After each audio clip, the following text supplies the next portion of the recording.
Town Council meeting for Sykesville, the town thereof.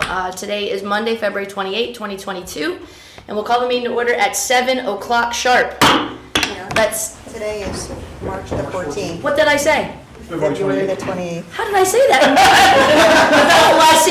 No, I'm looking at the, thank you. We're getting close. For the record, it's March 14th, 2022. We're going to say the Pledge of Allegiance now. Thank you, President Carter. I pledge allegiance to the flag of the United States of America and to the republic for which it stands, one nation, under God, indivisible, with liberty and justice for all. Have a moment of silence.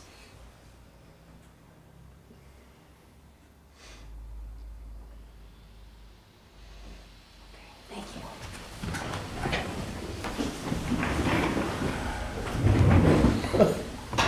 All right. I'd like to mention that this meeting is also being streamed live to the Carroll Media Center's YouTube channel as well as the town's Facebook page, and it will be available for playback. First order is public comments, and having not been made aware of any, our gallery is only 3-person deep and no one wants to make comments, so we'll move on. But first I will repeat what I said 2 weeks ago, that anyone interested in making any public comments on any matter, particularly the one I've been getting asked the most questions about with respect to the zoning amendment request to the PEC district zone over at the Warfield property. If you'd like to make public comment at any point between now and an actual public hearing that will be scheduled as soon as we know we can schedule it, please do so by just sending us an email at town@sykesville.net. And then we move on to our first order of new business, and that is our fiscal year 2021 audit presentation. Minutes? Yes, let's do the minutes. Skip those. Thank you. Boy, we are rolling too fast. Too fast. Do we have, I assume everybody reviewed the minutes from the February 28th, 2022 meeting? Yes, okay. With any questions or concerns or recommendations for changes? None? Do I have a motion to approve? So moved. Second. Okay, so we've got a motion by Councilman Grassley and a second by Councilman Jeremiah Schofield. All in favor? Aye. Aye. That looks like everyone. Anyone opposed? Okay, so the minutes are passed unanimously. Now we get to new business, the fiscal year 2021 audit presentation, and I'd like to welcome Wanda Lynn of Brown, Schultz, Sheridan, and Fritz, certified public accountants and business advisors, to present us with that audit report. Thank you. Thank you for having me. I like how your town hall has turned out. It's Thank you. Lovely. Yes. So I see that you have the full audit packet in front of you. I'm just going to give a short overview of it, but certainly if you have any questions about anything specific, let me know, or anytime afterwards as well. Thank you, Wanda.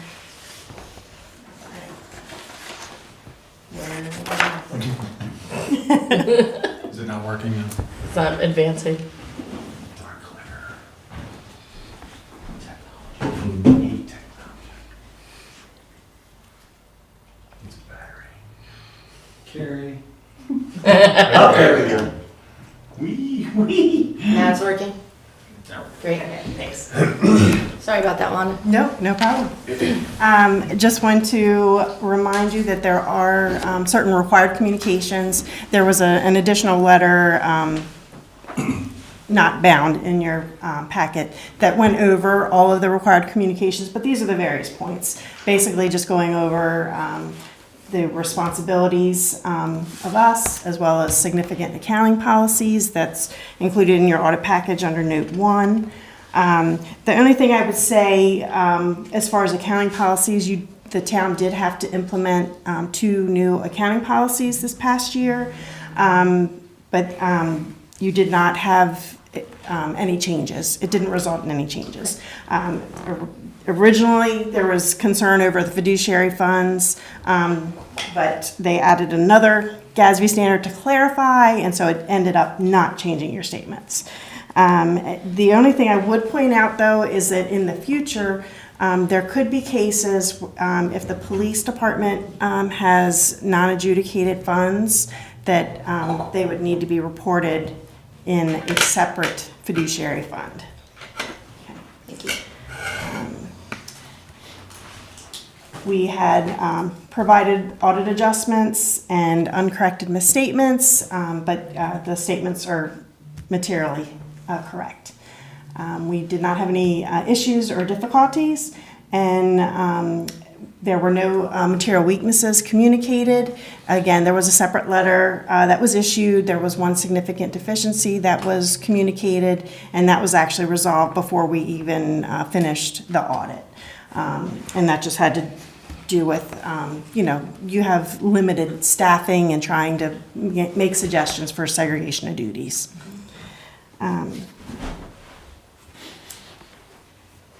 Your financial statements include accounting estimates. The largest estimates that you have relate to just the collectability of your taxes and other receivables, depreciation on your capital assets, and then accrued compensated absences as far as how much you would have to pay out and the timing of that. And then the biggest one really is your net pension liability. That's a large liability that the town has. And then as far as sensitive accounting disclosures, the only ones that I would really mention, and I have actual slides to talk about it, one would be related to the Warfield. There's several notes related to, Warfield. And then also you have restricted and assigned fund balances. We'll go over that. And then again, pension plans. Pension plans take up a lot of your note disclosures. So the audit of the objectives of the audit, we perform the audit in accordance with generally accepted auditing standards, and we obtain reasonable but not absolute assurance that the financial statements are free of material misstatement. We do that through a variety of different ways, but we test amounts, we review your estimates, and then we evaluate the overall financial statement presentation. You did receive an unmodified opinion, which is the best opinion that you can receive, and we certainly do appreciate Craig and Joe's assistance during the audit. As far as the general fund balance sheet, again, this is as of a point in time, so it's comparing June 30, 21 to June 30, 2020, and as you can see, they actually were pretty comparable. Nothing really stands out as far as significant changes there. That's very small for you to see, but graphically you can see that the percentages were also very consistent. This is the revenue, top one being 2021, the bottom one being 2020. I would say the large blue represents your taxes, and in 2021 you did have about $68,000 more revenue related to real estate taxes and $70,000 more related to income tax revenue.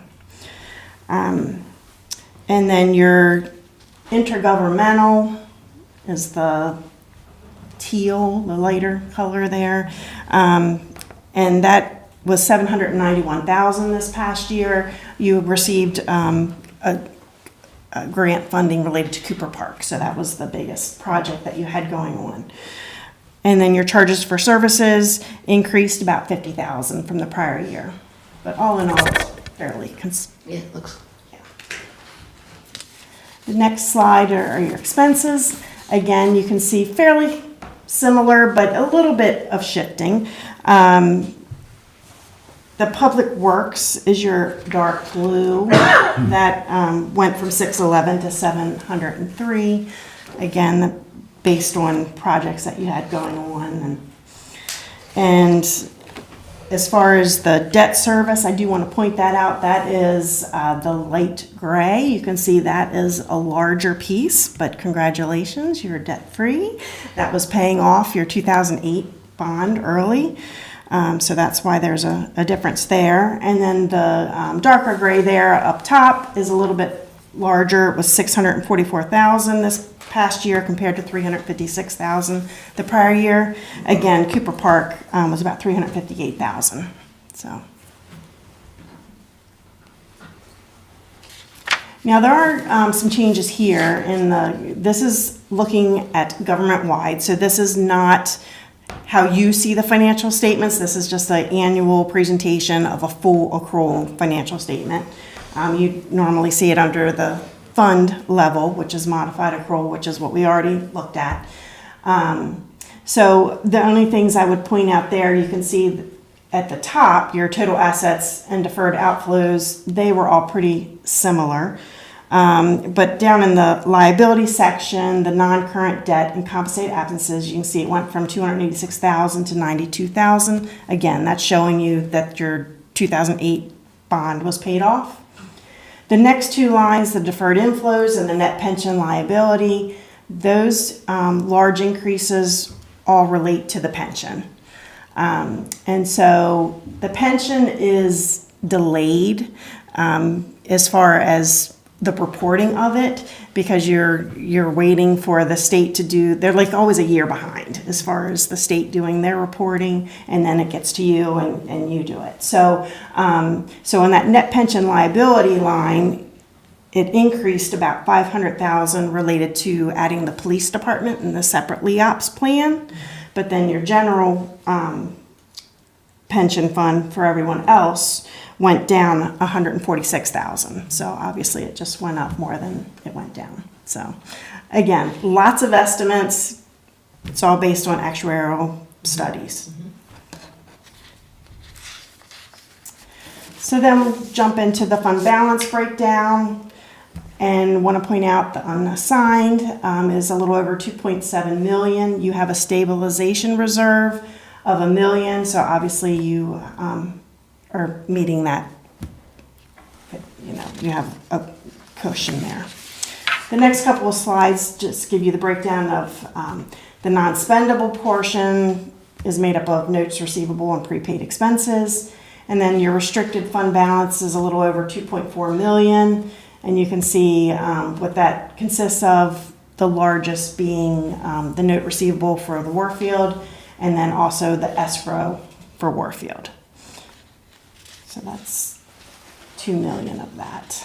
And then your assigned fund balance, you cleaned up a lot of categories this past year, so this is much shorter than it used to be. But you have capital reserve funds of 438,000, and then you set up a repaving reserve, 250,000, and then the rest impact fees and a small amount for gatehouse and the exterior of this building. And then finally, just wanted to make sure I pointed out Warfield, since that is significant to your statements, obviously. So you have restricted cash held of 1.1 million. That's related to parcel D of the complex. And just want to point out that the purchaser is in default of the note, which obviously you're all well aware of. As of June 30th, the town was owed 979,000 plus a little over 89,000 of accrued interest, and then there was an allowance recorded for that interest. And then finally, there's also in the agreement different criteria as far as levels of work progress they're supposed to do for parcel D. And as of June 26th, they were supposed to have a minimum of 525,000, and that was not met either. 29,000. I'm sorry? Yes, that's right. Okay. Yeah. So again, that's a very high-level overview of your statements. Are there any questions?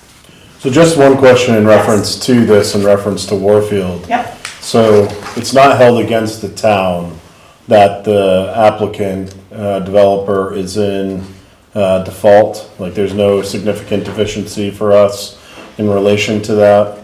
Because the town could take action if we wanted to take action. Absolutely.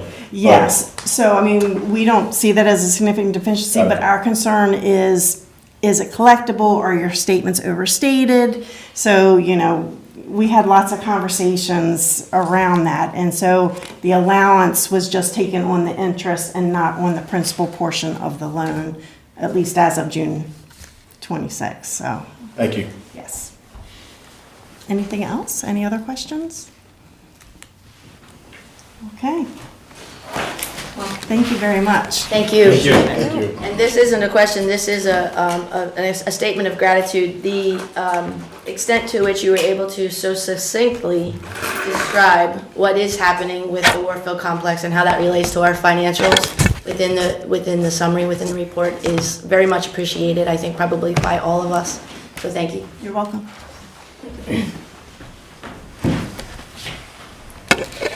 All right, we can move on then to our next item of new business, which is to consider, discuss, act on capital purchase of trash and recycle carts. So a little bit of background here, the town would like to award a bid to purchase recycle and trash carts for our residential solid waste removal customers. The proposed purchase is in fact included in the town's annual capital improvement plan. We've been looking to purchase trash and recycle carts with lids for several years now. 4 to be exact, if anyone's counting besides myself.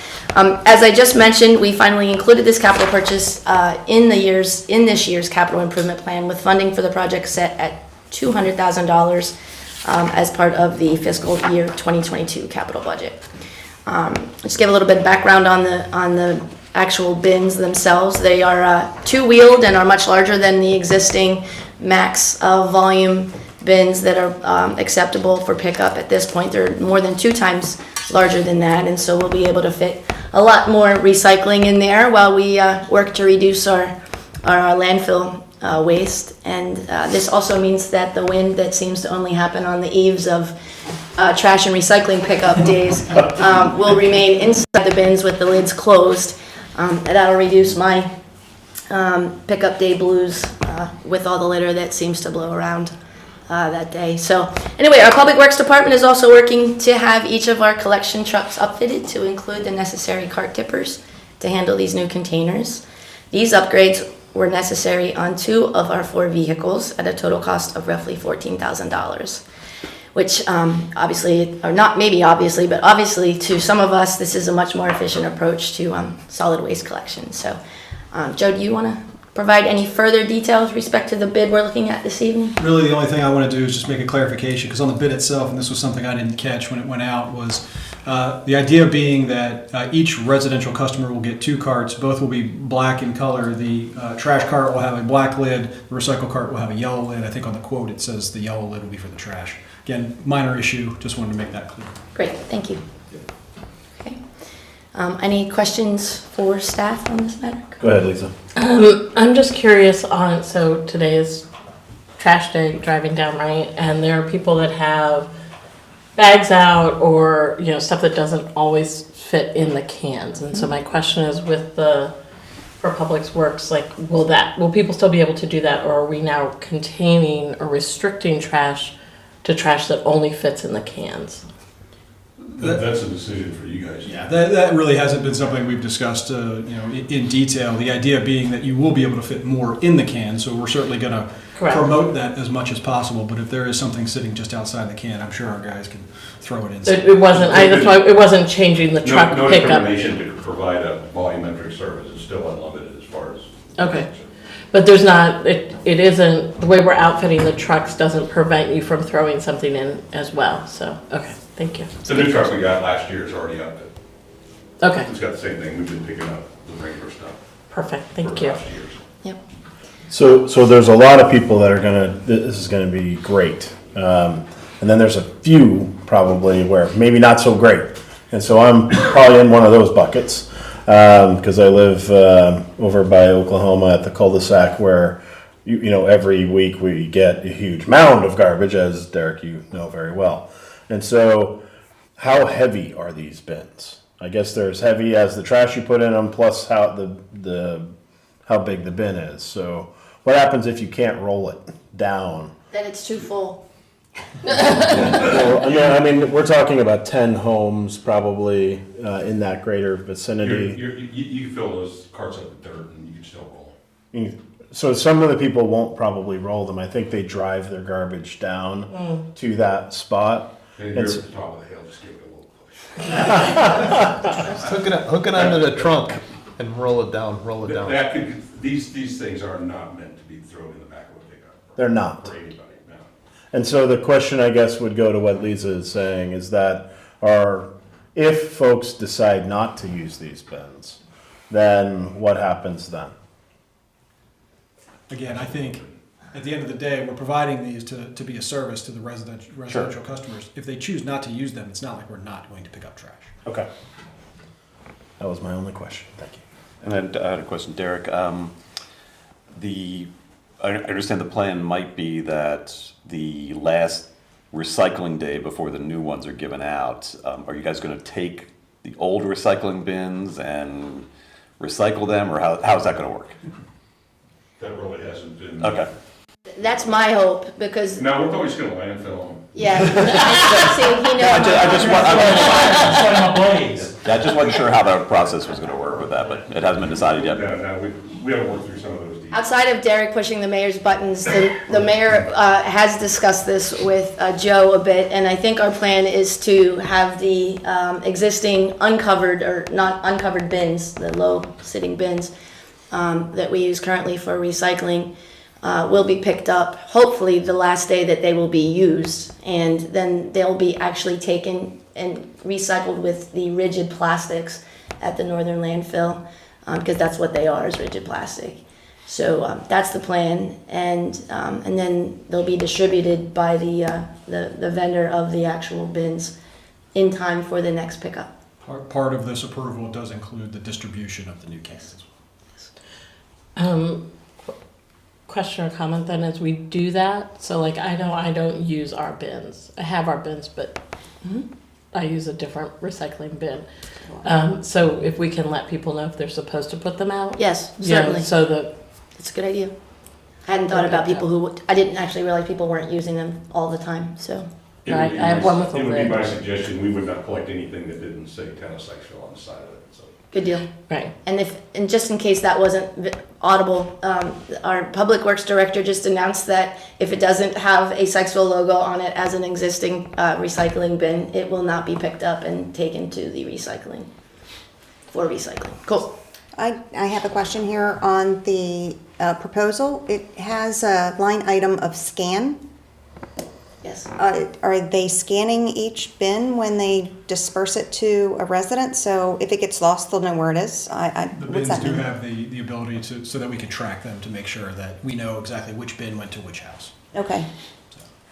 RFID, right? Okay. So Joe, I got a No. couple questions. Was there multiple companies that bid on this, or was this just the one There that? were, we received at least 2 bids. We did contact more than that. We contacted at least 3 just to, try to, spread the wealth as much as possible. But Okay. the bid that we're approving tonight was $51.25 for each cart. The other bid we received was $56 per cart. Okay. Was there a difference in the style? Is it worth going up for that $5 or? I think when we bid it, the styles were the same. I don't know if there was any material difference to those. No, they're universal carts, they're basically 96-gallon carts, they're all roughly the same. So. Okay, same quality and everything? Okay. So Derek, with this new outfitting for the trash trucks, is there will you be able to decrease the number of people going out for trash with per truck, or are you still going to keep the same guys, or is there any This will actually probably take a little longer. a little longer because you got to load it, dump it? Okay. Yeah. But it will be easier on your men. Absolutely. Okay, I was gonna say, and the Yeah, benefit, I wanna be sure there is a benefit, and you just told me what it is, so I'm happy. There will be really no heavy lifting. Loving it, yes. Unless they don't use the cart. Except down in the cul-de-sac. And maybe a few other places. I don't know if there's other places like You see a that. red dot on your body. There's some suggestions for that area right there. So And that actually. So in all seriousness, if there are some suggestions in reference to it, I'd just leave love the carts down there. leave them down Create there. a little corral or something down there, and people could still drive their cars down and put Drop them in them their in. cart. I mean, and that's better to keep the varmints away too, right? Every Yeah. night, the raccoons and such. That's my only concern with trash sitting out overnight out in a container. Yeah. Yeah. Most of those would be room proof. We can Yeah, I was gonna get say- air proof if you want. So. Well, no, I mean, if they're not using these rodent-proof barrels, the receptacles is my concern, yes. So that does raise a question about varmint control. It has how does it lock so? No, it'd be real tough for a varmint to get into these carts. Okay, I just wanted, Yeah. I know, but I know you guys have done it all, but that makes our questions coming up. Raccoons are a little crafty, but your squirrels and cats and dogs aren't going to be able to You thought this through is what I'm saying. You're happy with this solution? Is what I'm hearing. Absolutely. Then I defer your superior judgment. I just wanted to hear the word. Councilman Keenan, you started to say something? Yeah, just apologize. Derek, just for ease of use for you guys, is there a preference as to whether it's the can is on the street or up on the curb, or doesn't it matter? Doesn't matter. Okay. They'll be left on the street probably, but, and that's probably the best place to put it on, is on the street, but it doesn't matter. Okay. Is this gonna be something that we put in the newsletter to tell people about, and then? Well, if you would like, get the newsletter that hopefully most of our residents have received, it did actually include this information. I haven't received it. I've not received the I've newsletter not yet. received it either. Literally no one at this table has received it but Councilman Keenan. So we're looking into that. Yeah, I'd like to know it. All right, I'll make a motion to approve the purchase of the new trash and recycling carts as proposed by Cascade Engineering in the amount not to exceed $200,000. Thank you, Councilman Grassley. Do I have a second? Second. Councilwoman President Carter with the second. All in favor? Just one more point of question. If someone rejected having it, could they do that? I don't know anyone who would, but if someone decided They don't not want to take it. We haven't discussed that yet. We'll happily take it off their hands. You will, okay. All right, sorry. No worries. I should have asked. I really assumed this time around we were done. I'm Yeah, sorry. no, I'm sorry, just the last one. I did make a promise this I weekend was I gonna wouldn't do say. that, and I just did it. So now we go. Yeah, I was gonna say, that's something that the staff would definitely handle. Like, we're just approving the purchase and stuff, let them handle the details, I was gonna say. We will try to keep the public as happy as I'm asking just in case Oh, no, people yeah. in the neighborhood around me are asking me. A lot of trash iconoclasts in your neighborhood? There is, it's just a big heap of mess every single week. I would not only hope, but I would assume that the benefits to the use of these new bins will outweigh any cons, with a few exceptions. Great. So now I'm going to call for a vote. All in favor of the motion? Wait, let me actually repeat the motion because it's been about 5 minutes since it was made. The motion is to approve the purchase of the new trash and recycling carts as proposed by Cascade Engineering in the amount not to exceed $200,000. All in favor? Aye. Aye. Any opposed? Okay, great. That motion passes unanimously. Next item of new business is to consider, discuss, and act on an ADA sidewalk. For those that don't know what that stands for, it's Americans with Disabilities Act sidewalk for Millard Cooper Park. This item is, in summary, basically in 2020, the town received a Maryland Community Parks and Playgrounds grant to complete the splash pad at Millard Cooper Park. The original project scope for work for the splash pad did not include the plans for a sidewalk. Due to Maryland Department of Health regulations, the town is required to install an ADA sidewalk that connects the splash pad to the restroom building. After several attempts to design a sidewalk that would meet ADA regulations and take up the least amount of green space at the park, the town chose the attached engineered sidewalk plans that we've all hopefully reviewed that were created by KCI Technologies Incorporated. Joe, I know the RFP process for this was a bit wonky. If you want to. Yeah, this, like a couple of projects that we've run into, we did advertise for bid and we received no bids. A couple people did show up for the pre-bid meeting, but still didn't submit when the deadline passed. So after that, we did reach out to several firms that were on the county's pre-bid list. White Pine Paving, who also did our trail work recently, that was another project that never got a bid back, did come in and provide the bid that's up for approval tonight. Great, thank you. Are there questions for staff, starting with Councilman Keenan? No. So Joe, I was just gonna go. Joe, I just have some questions. It seems like there's railing all the way around except for one area. Is that, like, it just kind of eliminates the open space of the park to me? It seems like it'd be almost a fence. Part of the requirement for this particular sidewalk does have to include the railings on there. On both sides? Yes. Yeah. Wow. So the other options were figuring out how to kind of weave the sidewalk through the park, but it ended up coming so far into the park that most people just wouldn't use it anyway. They would try to find a different way. So given some of the other concepts that we've looked at for Cooper Drive, this sidewalk actually would transition well into future improvements that we may decide to do at a later date. But again, unfortunately, those railings just have to be in there. And again, I think one of the benefits is, and again, not that we necessarily want a fence right there, but if the splash pad is going to be as popular as we think it's going to be, those railings may actually deter kids running from the splash pad site this? into Cooper Drive. Yeah, well, I'm thinking just running away. All right, and well, I mean that makes sense, I guess. I was just kind of disappointed seeing all the fencing up there. Yeah. Just it's kind of an open park. The funding aspect of it. Yes. So the DHCD strategic demolition, what was that fund left over from? What was that for? That was from leftover from the demolition of the girl shelter. Okay. On site. And the HUR funds that we're using for this fiscal year? Basically repaving money that we have that have not been allocated yet, we want to go ahead and put towards these improvements. And that won't impact our paving maintenance schedule No. whatsoever? Okay. We're in good shape there. All right, thank you. Thanks for the thoughtful questions, Councilman Grassley. Lisa, do you have anything? No. President Carter? Just to clarify, when Councilman Grassley said fencing, it's railing, and the railing is similar to what's on the north end of the linear trail, correct? That little stretch. It's That's right. like a tube railing, Correct. so it's not an Yeah. actual fence. So I just wanted to make sure people understood. Yeah, that's the ADA requirement, is a linear handrail at a particular height, the whole length of any ADA sloped sidewalk. Yeah, I knew it wasn't fencing, but Yeah. I just wanted, for Yeah. those that are We listening, can I wanted to picture it. make sure that they knew it's railing. It will appear fence-like. I'm thinking it's just to add a jungle gym for the kids. There's that too. Yeah, something else for them to swing from, so. Councilman Schofield, any questions? No questions for Comments? me, thank you.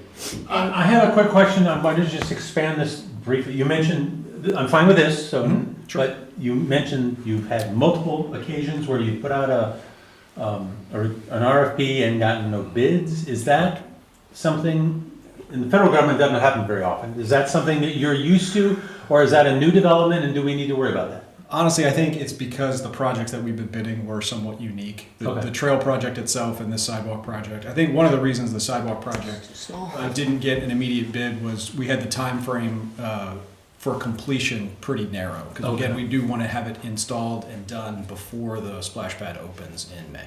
All right, so you're not, you don't see this as a persistent problem you're worried about? I don't. Okay, then I'm fine, thank you. Great, good question. Thank you, Councilman Dyer. Do I have a motion?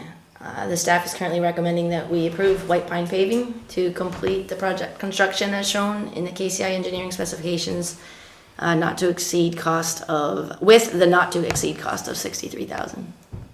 so moved. Awesome, I was waiting thank for you. Parks and Rec to do that, but. You're usually so fast. Well, I don't even, you know. All right, so we have a motion made by Councilwoman Grassley. I'll second it. And a second by our Parks and Rec liaison, Councilwoman Guroff.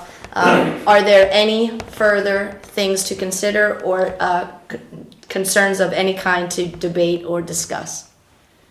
I'm looking at each of you. Nope. Okay, I'm gonna call for a vote. All in favor of the motion on the table? Aye. Any opposed? Great, that too passes unanimously. And we move on to announcements and reports. I'll begin with those. The next meeting is Monday, March 28th, 2022. We have continued volunteer opportunities available at the Historic District Commission level, Board of Zoning Appeals, Police Auxiliary, and Crossing Guard. Anyone interested in any of those volunteer opportunities that I've listed or any others that I may not have, please don't hesitate to email the town via town@sykesville.net for more info. Staff updates. Let's begin with Craig, our treasurer, to provide us with our treasurer's report. Please.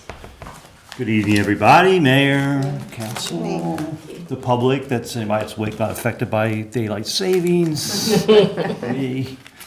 Obviously, we went over a lot of numbers already today, so I'll try to keep it more brief than usual, because I'm sure you guys are starting to get a little sleepy. Well, some of us traveled from different time zones this afternoon, so, Exactly. yeah, Let's not try not me. to I'll travel to a quickly. different time zone Saturday. Well played. Hopefully everybody's had a chance to look at February's Treasury report. Just the general highlights, obviously we're at the 8-month mark, 2/3 of the way through. We're 489 over budget, which is pretty good shape with all major revenue sources on track. Real estate's now totally budgeted, which is perfect. The Maryland income tax, it looks behind the moment, but we also got like 215,000 in just a couple of days ago, so we're good there. Also, the highway user revenue is coming in line. We received about 32,000 also about a week ago, so that looks really good. In terms of expenses this month, we only had a couple that were one-offs kind of situation. Again, I'm not sure how well you looked at the check register. So KCI, we spent about 26,000 when designing capital project concepts and such. We also had $7,000 for Maryland Police and Correctional Training for the 2 new cadets that are going into the Police Academy. So that's really kind of exciting, actually, expense there. So well worthwhile. And then maybe you caught, unfortunately, there was basically a $5,000 to Maryland Unemployment Insurance Fund for Jack White that we had to take care of. It's the way we are set up for unemployment, unfortunately, with this town, that we have to cover the benefits as is. There's no like credit or whatever like some other corporations may have. In terms of just quickly in terms of the balance sheet that's up there, you may notice there's actually one new account at the very top left called Reserve Operating Account. Unfortunately, we had another fraud situation with our banks. Luckily, they caught it right at the branch level, so it didn't go anywhere. The bank really did a great job. The branch manager called me up and say, "Hey, did you cut such and such check to this person?" Of course, I'm like, "No way." And they were able to obviously deny this person, who quickly ran out of the branch and was unsuccessful. But once that happens, the account got compromised, so you gotta change the account again. So I came up with an idea now of at least trying to minimize the exposure. It's not like, don't look at the balances now, but they're going to look a lot better by the end of March. But basically the reserve now is going to be all like ACH and payroll and stuff that's directly affected. That's basically a pain in the neck to have to redo every so many months, based on fraud. So I'm trying to keep that off to the side and unexposed, basically. Hopefully this idea will work. So eventually you're going to see the operating account be much lower. And it's basically going to reflect just the checks that I've cut each week. It's just going to be that balance less. Plus any outstanding checks, obviously.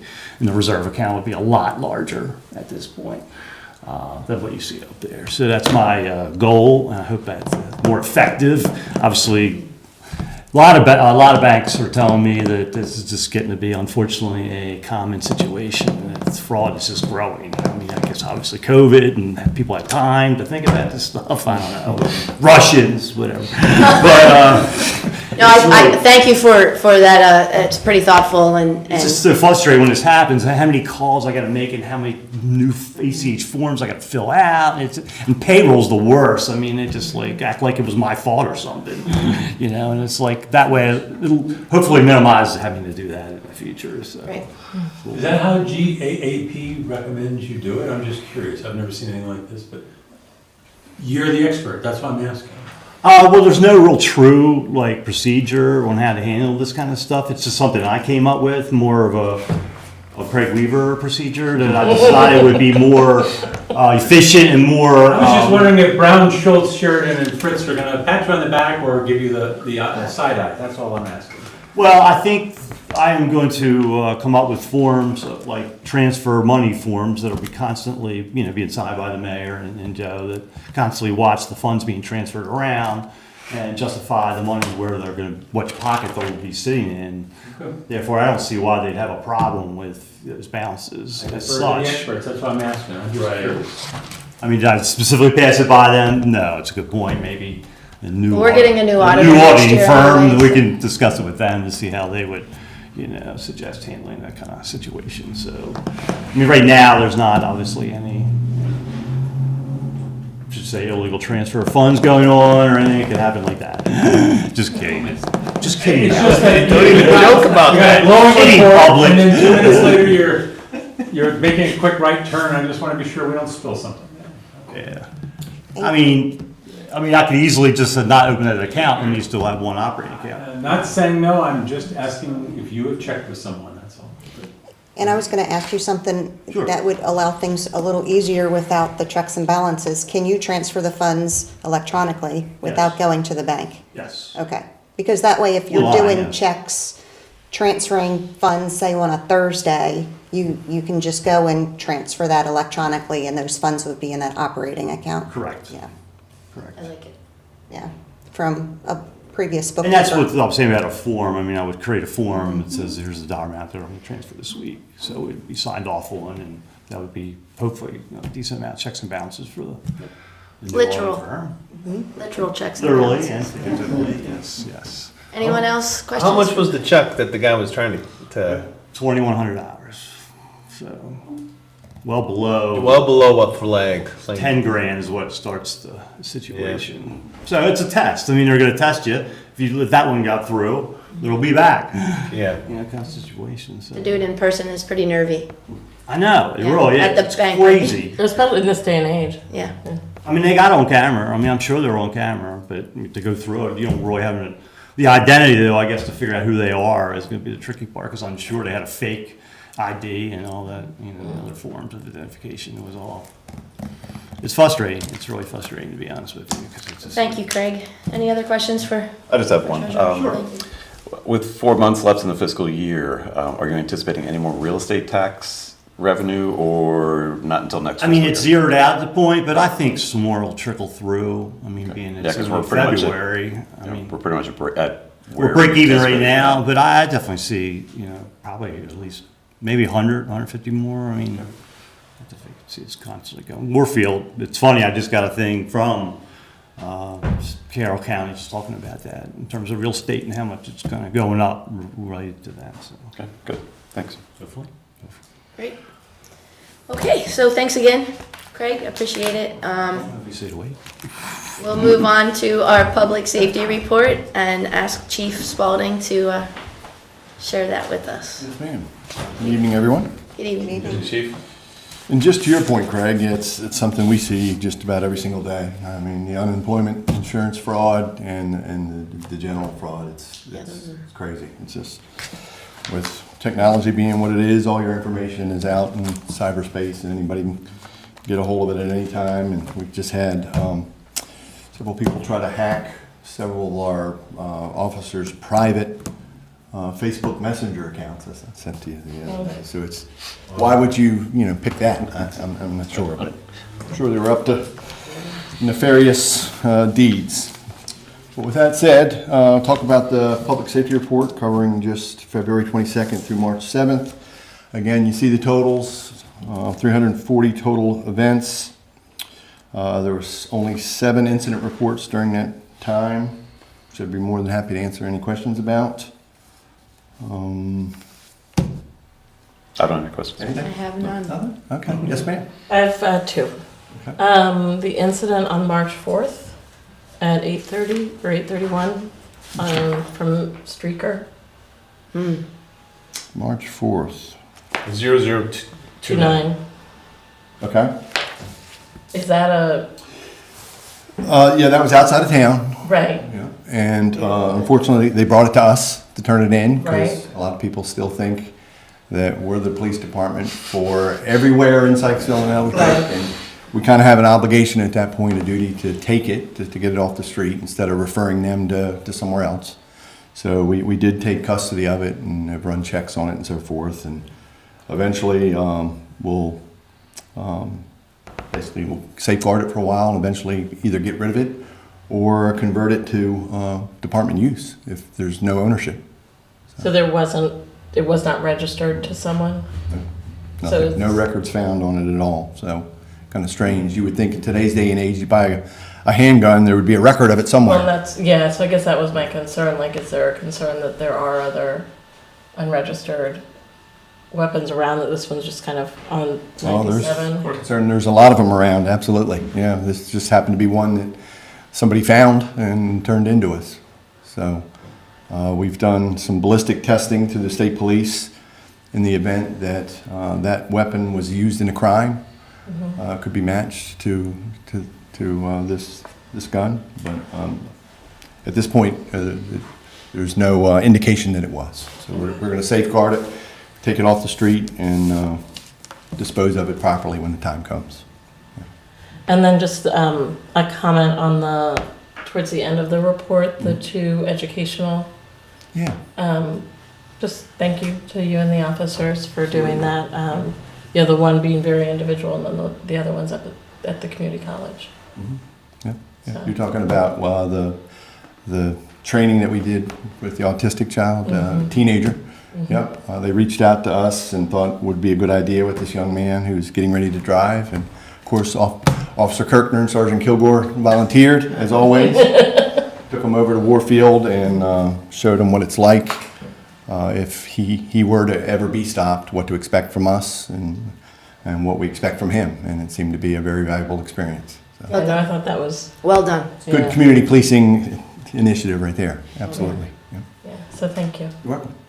One thing that I'd mention as well is I saw an officer out and I didn't, maybe I drove by too fast. Hopefully, I didn't have a speed gun up while I was driving by there, to see who it was. But they were out on Route 32 during the power outages that we were experiencing on Saturday, I guess. Okay. And the roadways was horrible. The roadways were horrible. I saw a lot of different accidents when I was traveling yesterday. So just thank you very much. And that's another way that our police force goes into harm's way, is that some of those drivers may or may not have been able to stop based on their tires and so many other different factors that are out there. So just thank you. You're welcome. Yeah, I understand that Corporal Byrd had to sit at the intersection at 32 in Springfield because of the... You couldn't see. It was It was actually blue into the snow. lights. You couldn't even tell the colors. Snow had covered up the different portions of the light, and he had to sit there for... Perfect 2 trajectory hours. of the perfect moisture content snow. Yeah. That's what happened. I thought I had it bad in Detroit. It sounded like I got better off field than you guys did. At least for 12 hours. Oh, okay. Yeah. If there's no other questions, 60 again. I would like to just point out some good news. We've recently extended an offer of employment to our newest certified officer. Comes to us from Baltimore Police Department. Only been there for 2 years. And according to him, he and his now wife had visited the town and fell in love with it and decided this is the place where he wanted to work. So he's not leaving under any unfavorable circumstances, just looking to get out of the big city and wants to work in a small town, and that's certainly the type of person we want to have. So very excited to have him start here, hopefully the end of March. Corporal Byrd will be very happy for him to start because they've had a 2-person group now for over 8 months. Corporal Byrd has had to work 1 shift and Officer Darby's had to work night shifts basically for the last 8 months.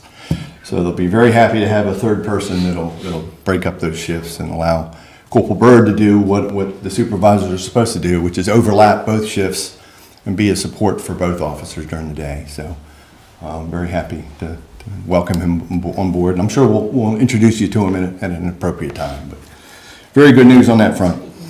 I'm also happy to announce that due to Auxiliary Lieutenant Queen's steadfast initiative and zest, before he leaves in a very short period of time, he's actually found 2 new auxiliary officers to bring on board, which was very much needed. As you know, we've hired 3 of the current crew, to become police officers. So we've really stolen from them. As they were stealing from Peter to pay Paul. Yes, and that had me worried for the upcoming town events. But now, due to Jeff's hard work, we've got 2 and a potential 3rd coming on board here in short order. So I think we'll be in good shape come this event season. So What a great job. excellent That's work. fantastic. Absolutely. And lastly, I'll leave you with just again talking about the trends and patterns. Commercial thefts were the big thing again in the county overall. Mostly the Eldersburg area saw a large spike in commercial thefts, mostly from Walmart and Ulta Beauty Supply. I don't know if you're familiar with that location up here, but they steal from it just about every single day. I mean, it's every single day, not just this one, but every Ulta Beauty Supply store in Maryland. It's just crazy. Every single day they steal from it. It's amazing. But thankfully, those are outside of town. We would be running ragged like the sheriff's department is, trying to catch up with these reports and catch these people. But the other trend was there was a slight spike in burglaries. Again, not here, thankfully, mostly in the Westminster area. But again, thankfully, our crime remains low. And we're going to continue to do what we can to make sure that stays that way. So, Thank you, Chief. absolutely. Thanks, Chief. Thank you. I think that's about all I had for you.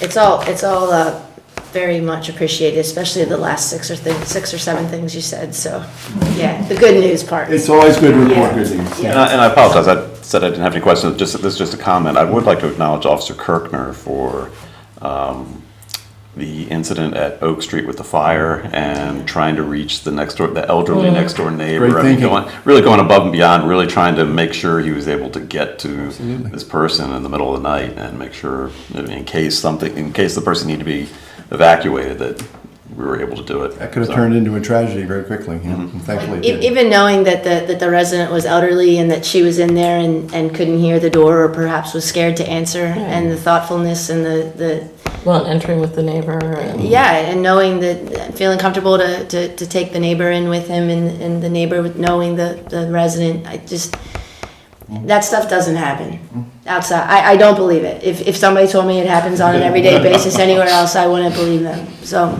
Just thank Great you. decision-making on his part. We're very fortunate to have him. Very much Thanks, so. Councilman Keenan, for mentioning that. problem. Thank you very Thanks, much. Chief. Thank you. All right, that gets us to staff updates. We could ask Joe what he's got to tell us at this point. I only have one thing, and it's for those of you who have not gotten your newsletter yet. We do want to make one correction already on the newsletter. We did announce free bulk pickup for April 16th. We're actually moving that to April 23rd. We will Okay. get more word out so that everybody does understand that, but we are changing that date from the 16th to the 23rd next month. Okay, all right, thank you. Good to know. I always look forward to that day. There's my wife. A lot of fun. It's the 23rd, just to be clear. So, bulk trash pickup, 23rd 23rd, of April. April, Thank you. Not on Easter weekend. not on Easter weekend. That actually should have been a big red flag if anybody looked at that was like, what? All right, cool. Thank you. Council committee reports. I'll start with Councilman Keenan, liaison to the Downtown Sykesville Connection. Anything from you, sir? Just a little bit. Let's see here. The design committee is working on production of postcards. There'll be the inauguration of the historic story map of the town on April 30th, starting at Sweet Simplicity and ending at the wonderful Greetings from Sykesville sign. There'll be a brief demo of the app and audio feature for elected officials and partners. Everybody should have gotten an invitation for that if you want to join that. Organization committee has applied for a M&T Bank community grant for the Craft Beer Festival and to the Walmart Foundation for a community grant for the 2022 Happy-thon. And the next event is a ladies' night shopping event on April 1st. It will not require a road closure, but it's an effort as part of the Economic Development Committee to support the Main Street merchants. And that's it. Thank you. I'd like to say, I just shout out to Derek here. Sunday morning, I was leaving early my house, and Derek was out plowing 2nd Avenue in Obrecht. Very nice. I couldn't believe you were out. Actually, I had to stop him. I think he got annoyed at me. But the roads were great Saturday coming home from the workshop, and I really appreciate your extra effort Sunday morning. Thanks, Derek. Yeah, we had some strong winds, some gale force winds blowing the snow across 2nd Avenue right there at the crest at the cemetery, and it was pretty messy late night. I only know because I was walking over the mess from the gale force winds, but you did a wonderful job, the team. Thank you. Yeah. So Parks and Rec, a lot was in the newsletter from what I saw online. So for those who did receive it, you'll have the list of the upcoming summer activities. To highlight in April, we've got the Easter egg hunt and the scavenger hunt going on April 15th, and the spring cleanup on April 23rd. So, and then the list of the park, the concerts and the movies and stuff is in the newsletter if we ever get it. Thank you. But it can be seen online. And we're looking for the volunteers for spring cleanup. Yeah, they can contact Chris. Great. I think is doing the collection of the names. And we've actually gotten a great response from the community in terms of sponsorships for the events. And I believe there's some new members, community businesses that are stepping up and really helping cover all of that. Nice. So, yeah. Thank you. I'm going to pile on the newsletter concern that. No, this is super important to me because I believe that most people actually read the newsletter when they receive it, and that's the feedback I've gotten. So I think what we're going to do, at least this go around, and maybe for all newsletters moving forward, we will post a link to the electronic version of the newsletter on the town's Facebook page. I hope to get mine someday in the near future. So have we verified, like, is it just us that didn't get it, or are there other Honestly, residents who didn't get it? I think It's just people, the council members. it's just the council members, except Leo. Leo is special. I do know that residents in Hawk Ridge have received it because I've received phone calls as a result of them reading the newsletter with questions. But I don't know why the randomness of just Because my neighbor got one and I didn't, so Yeah. I'm just... Yeah. So anyway, hopefully, eventually, the U.S. Postal Service that serves Sykesville will eventually stuff one in each and every single mailbox here in town. But in the meantime, look for that link that will be there tomorrow on the town Facebook page. Okay, and I'll move on to Council President Carter regarding Historic District Commission. Yes, but to follow up with that, will there be a link on the website? Town of Sykesville's website as well? That's The newsletter is already on the website. always there. Okay. Yeah. Thank you. Perfect. Yeah. For those that don't participate with Facebook, I just want to make sure that there's another avenue. Thank you. So with the Historic District Commission, there is a pending portion to an application that we're still waiting to get further information. I don't know if that information's come to us, and I don't know. Okay, they've been submitted, yeah. Okay, so we are supposed to have a meeting scheduled for Tuesday, March the 22nd, but I don't know if there are any applications for that, so keep an eye out to see if there's an advertisement for that. Okay. Thank you. Councilman Schofield. With the Planning Commission, we did have a meeting on March 7th. It was a fairly quick meeting. Two relatively minor changes. The Stonehouse Pizza came in with some minor changes in reference to their site plan with the way that you're going to be able to get up to the actual restaurant entrance. A little different way of doing the entryway for ADA compliance. And then the Sykesville Station came in with a request in reference to an area for a freezer room installation on the back side of the building. So if you walk, there used to be a walk-through that you could go from the back deck down kind of into the parking lot area. So there's going to be a freezer room installation in that, towards where the stairs were. And Planning Commission unanimously approved both of those changes for those two structures. There's a special meeting coming up for the Planning Commission next Monday, March 21st at 7 p.m. And that meeting is going to consist of continued discussion with the Warfield Development folks in reference to a zone text amendment in relation to the Planned Economic Center over at the Warfield properties. It's a very important meeting for the town. A couple of things that I would say in reference to it is that there's been a number of public documents that have a number of memorandum that have gone back and forth between the town and the developer. There was one on December 13th, there was another on January 4th, there's another on February 7th, another on February 18th, and then a final document on March 3rd. The reason that we did not have this discussion at the Planning Commission meeting on March 7th is because we had requested the information a little bit sooner than March 7th for the Warfield developer to provide some responses to some questions that the town had. The Planning Commission had the ability to put together a number of questions. That's what we had sent over to them a little bit earlier in February. And so with all that said, we decided to have a special meeting on March 21st to continue a discussion that we had in the meeting that we had in February. And the thing that I would say is that if the public, Stacy mentioned, Mayor Link stated earlier that if there's any public comment in reference to the Warfield development and kind of where we're headed, this is the time to start talking about it. These documents are important to that discussion. Another important document to this discussion is one on our website, is the comprehensive plan for 2030. And so there's different citations within the public documentation, and really it's in the first 30 pages of that document that I encourage people to read. And of course I encourage everyone to read the entire document, but those are the pages that really pertain to some of the discussions that will go on.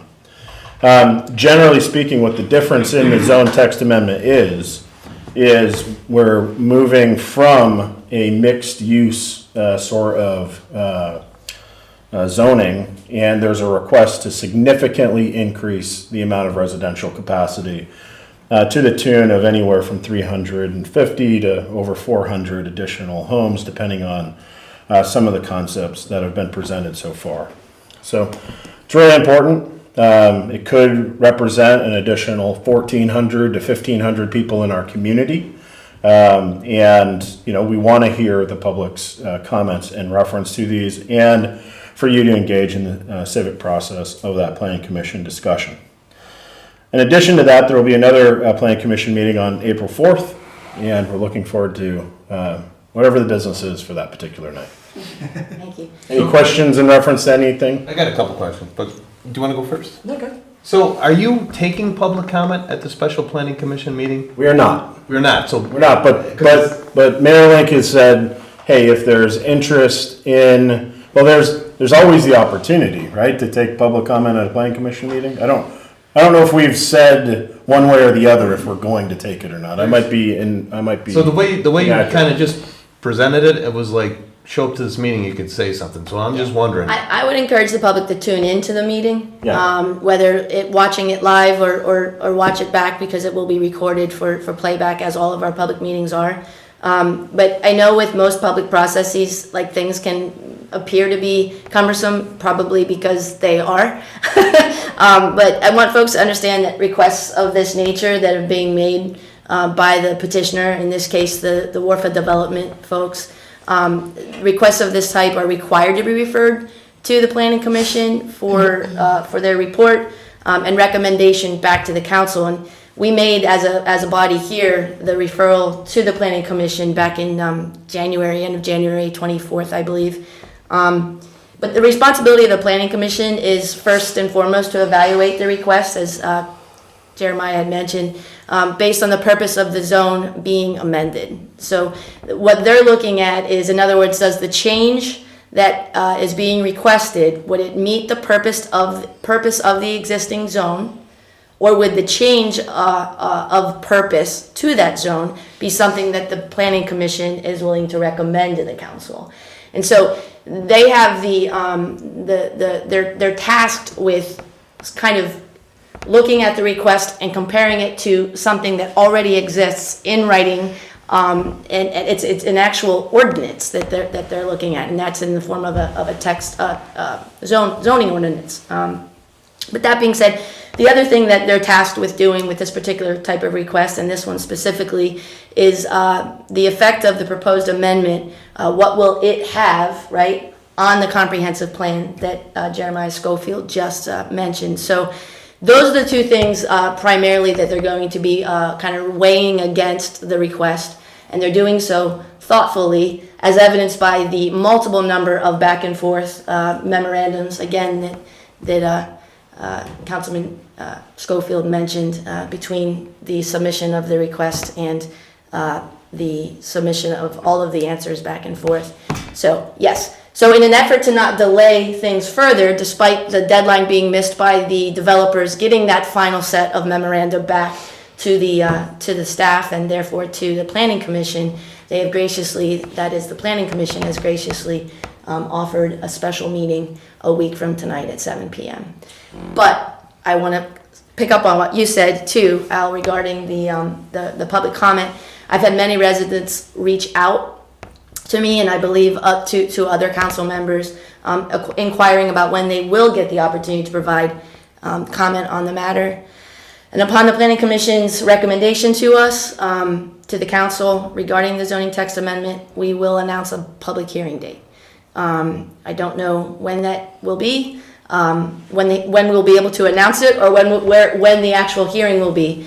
But we will do that as soon as we receive that recommendation. And I promise you that we'll let everyone know all the details and give them the biggest and greatest opportunity to do that.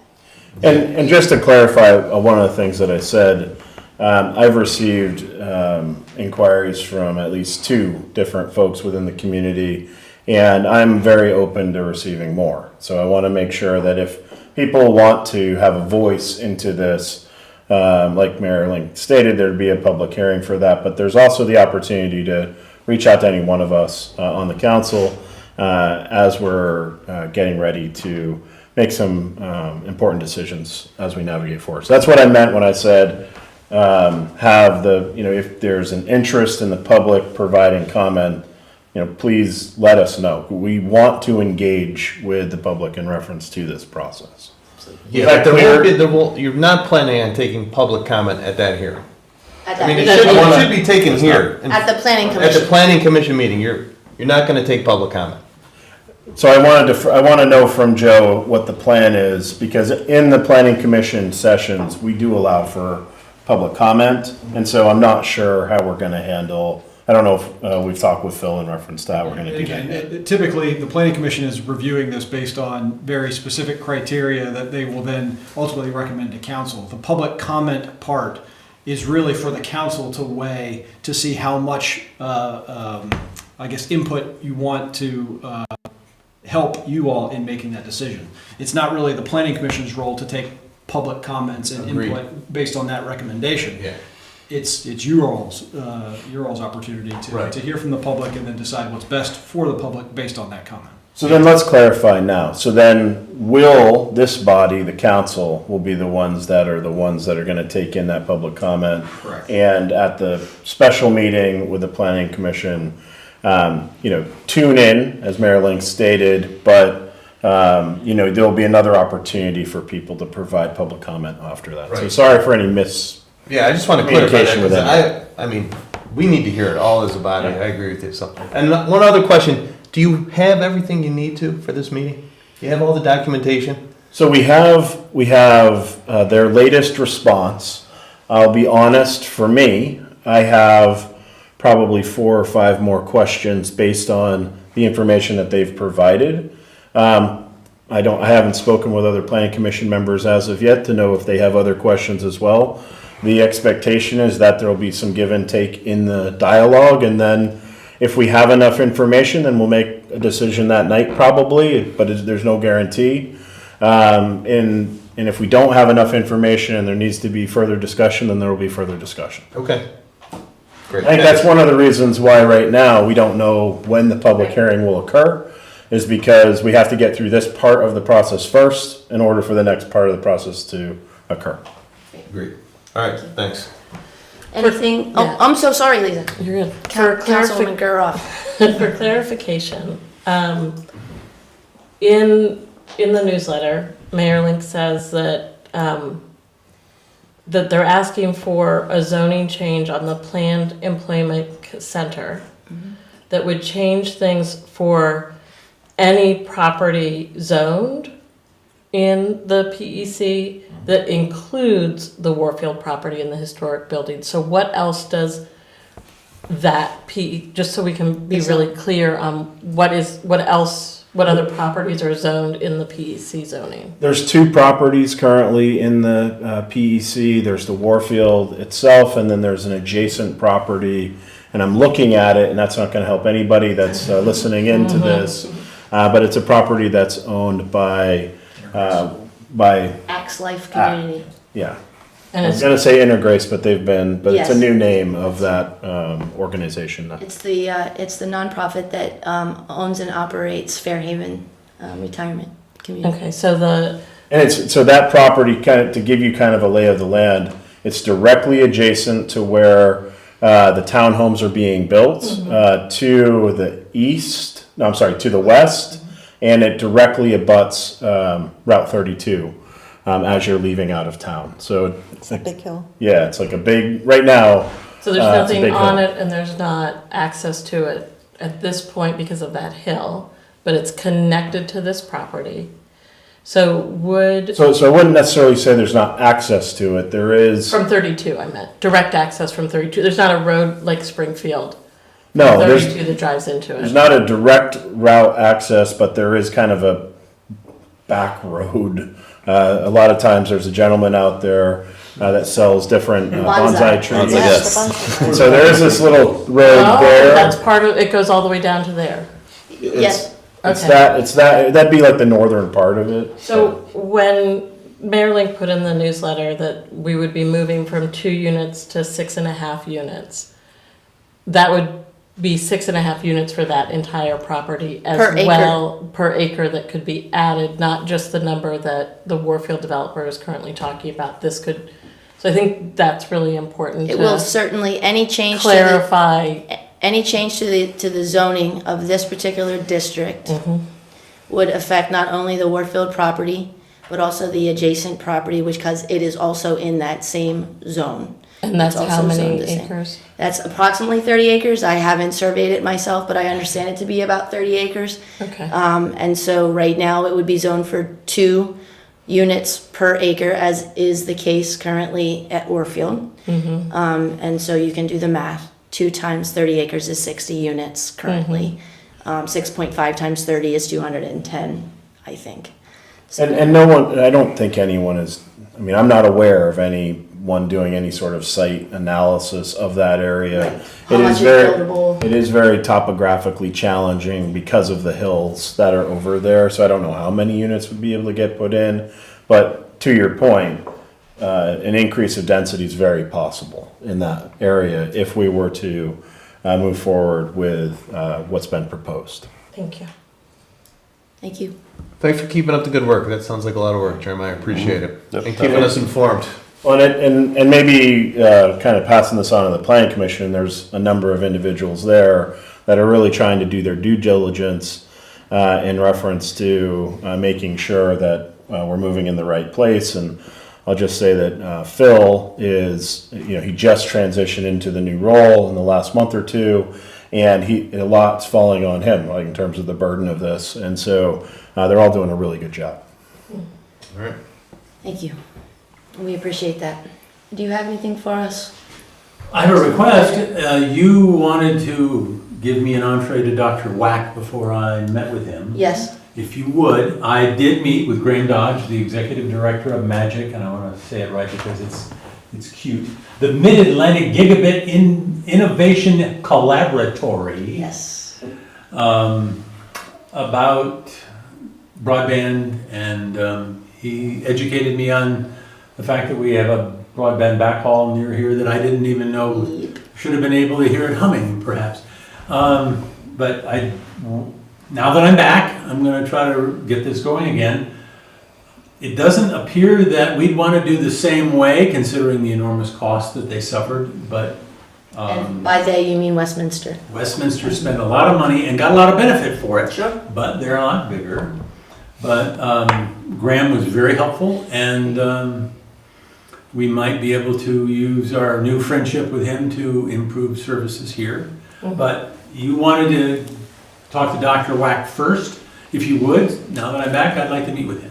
Great, and I'm gonna hook the two of you up very, very shortly. I've got a message into him as we speak. But this is all in an effort to improve our broadband capabilities within town. Thank you very much. That's a big job, and something we all would love to have the opportunity to tap into. Okay, are there any further, has everybody gotten an opportunity, okay, to give any kind of updates? So with that, no further business. Motion to adjourn? Thank you, Councilman Grassley. Thank you, seconded by Councilman Schofield. All in favor of adjournment? Aye. Any opposed? All right, we are adjourned at 8:14 p.m. Thank you, guys. Good meeting.